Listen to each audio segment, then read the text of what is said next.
السلام علیکم۔ اے دوستوں ملیں تو بس ایک پیام کہنا، استاد محترم کو میرا سلام کہنا۔ میرا نام ہے اسامہ جمیل اور آج کی اس ویڈیو میں ہم بات کریں گے استاد کے مقام و مرتبہ کے بارے میں۔ ہر دور میں استاد کو عزت اور احترام کی نگاہ سے دیکھا جاتا رہا، اور کیوں نہ ہو، استاد ایک ایسی شخصیت ہے جو ہماری شخصیت سازی اور کردار سازی میں اہم اور معاون ثابت ہوتا ہے۔ وہ ایک طالب علم کو ایسے سنوارتا ہے جیسے ایک سونار دھات کے ایک ٹکڑے کو ایسے سنوارتا ہے کہ لوگ اسے ہاتھوں ہاتھ لینے پر مجبور ہو جاتے ہیں۔ استاد کا مقام و مرتبہ، اس کا احترام، اس کی عزت قرآن و حدیث سے ثابت ہے۔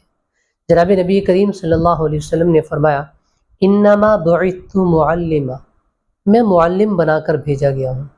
اور قرآن مجید میں اللہ تعالیٰ ارشاد فرماتے ہیں، وَيُعَلِّمُهُمُ الْكِتَابَ وَالْحِکْمَةَ، ہم نے جناب نبی کریم صلی اللہ علیہ وسلم کو کتاب اور حکمت کا علم دیا۔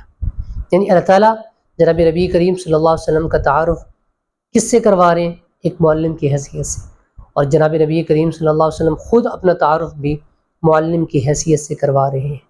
کیا اس کے بعد بھی ہمیں کسی دلیل کی ضرورت ہے؟ ایک استاد کے احترام، اس کے مرتبہ اور اس کے فضل پر یقیناً نہیں۔ حضرت جبرائیل امین جناب نبی کریم صلی اللہ علیہ وسلم کے پاس تشریف لائے، ان کے سامنے زانو تلمس بچھائے بیٹھ گئے اور صحابہ کرام کو یہ سبق دے رہے تھے کہ استاد کا احترام اس طرح کیا جاتا ہے، استاد کے سامنے اس طرح بیٹھا جاتا ہے۔ اور حضرت صحابہ کرام نے پھر اس پر عمل کر کے دکھایا، اور استاد کا جو احترام تھا پھر انہوں نے کر کے دنیا کو پیغام دیا کہ استاد کا احترام کیا ہے، استاد کے ساتھ طلباء کا کیا تعلق اور کیا رویہ ہوتا ہے۔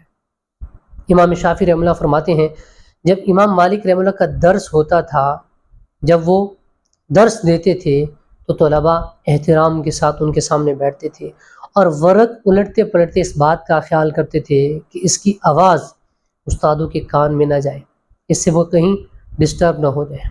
ہارون رشید کا دربار تھا، ان کے دربار میں ایک عالم دین تشریف لائے تو وہ ان کے احترام کے لیے کھڑے ہو گئے، تو درباریوں نے کہا کہ اے بادشاہ سلامت، اس سے تو آپ کا دبدبہ، آپ کا رعب چلا جائے گا، آپ ایسے نہ کریں، آپ بیٹھے رہیں۔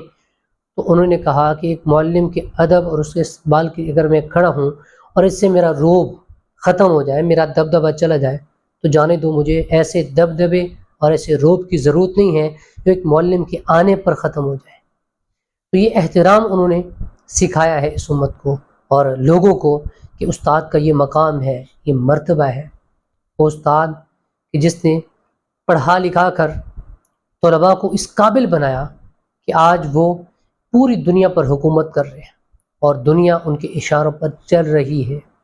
لیکن اب ہو کیا رہا ہے ان اساتذہ کے ساتھ؟ اب اگر حالیہ اور موجودہ صورتحال بات کریں تو یہ ہے کہ وہ لوگ جنہیں جیلوں میں ہونا چاہیے تھا وہ اقتدار سنبھالے ہوئے ہیں، اور وہ کہ جنہوں نے پڑھا لکھا کر لوگوں کو اس قابل بنایا تھا کہ جو دنیا پر حکومت کر رہے ہیں، آج ان کو جیلوں میں ڈالا گیا ہے، ان پر لاٹھیاں برسائی گئی ہیں، ان پر ظلم کیا گیا ہے، ان کی اجرت روکی گئی ہے، جس سے وہ اپنا نظام چلا رہے تھے، سرکٹ چلا رہے تھے، ان سے ان کی اجرت کو روک لیا گیا، ان کو جیلوں میں بند کیا گیا، ان پر تشدد کیا گیا، ان پر شیلنگ کی گئی ہے۔ تو استاد کا جو احترام تھا اس کو بالکل سبوتاژ کیا گیا، اور ان اساتذہ کو جن کا احترام ہم پر لازم تھا اور جن کو سلیوٹ کرنا ہم پر لازم تھا، جب وہ راستے سے گزرتے تو ایک طرف ہو کے احترام کے ساتھ کھڑا ہونا ہم پر لازم تھا، آج انہیں کو جیلوں میں ڈالا گیا، انہیں کو روڈوں پہ گھسیٹا گیا، انہیں پہ لاٹھیاں برسائی گئی ہیں۔ یہ المیہ ہے، اور یہ المیہ آج سے نہیں، بہت پہلے سے چلا آ رہا ہے، نہ اس کے لیے کوئی آواز اٹھاتا ہے اور نہ اس کا کوئی سد باب کرتا ہے۔ آج نکلیں اس کے سد باب کے لیے اور کھڑے ہو جائیں ایسے افراد کے ساتھ، ان کے لیے آواز بلند کریں۔ آپ جہاں آواز بلند کر سکتے ہیں وہیں کر دیں، اپنے حلقے احباب میں کر لیں، اپنے محلے میں کر دیں، ایسے لوگوں کے لیے اٹھیں، ان لوگوں کا ساتھ دیں۔ یہ بہت نرالے لوگ ہیں، یہ آپ کے بچوں کا مستقبل ہیں، آپ کے بچوں کا مستقبل ہے۔ بالکل اٹھیں ایسے لوگوں کے لیے اور ان کا ساتھ دیں، ان کا حوصلہ بڑھائیں اور کوشش کریں کہ ان کی ضروریات کا خیال آپ رکھیں، کیونکہ ان کی ضروریات کا خیال نہیں رکھا جا رہا، آپ تو ان کی ضروریات کا خیال رکھ سکتے ہیں۔ ان کا ساتھ دیں، ان کے دست و بازو بن جائیں اور پیغام دیں ایسے لوگوں کو کہ جو علم اور تعلیم اور تدریس کے دشمن ہیں، کہ فقط نعرے لگانے سے کچھ نہیں ہوگا۔ دشمن کے بچوں کو آپ پڑھائیں یا نہ پڑھائیں، ہمارے بچوں کو پڑھنے دیں، ہمارے بچوں کو تعلیم حاصل کرنے دیں، انہیں ہنر سیکھنے دیں، کیونکہ ایسے لوگوں کو ڈر ہے جو علم کے دشمن ہیں، تعلیم کے دشمن، انہیں ڈر ہے کہ کہیں کسی کسان کا بچہ، کسی مزدور کا بچہ، کسی مستری کا بچہ ہمارے اوپر حکمران نہ بن جائے۔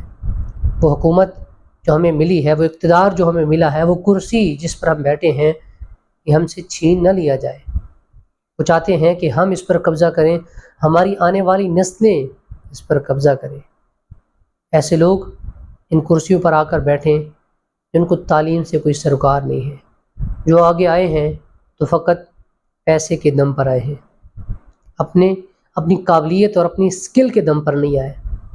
انہیں ڈر ہے کہ کہیں کوئی بچہ تو کسی مزدور کا بچہ ہو، کسی کسان کا بچہ ہو، کسی مکینک کا بیٹا ہو، اور وہ اسکل اور ہنر اور تعلیم کے دم پر ہم پر حکمران نہ بن جائے۔ اپنا بہت سارا خیال رکھیے۔ اللہ حافظ۔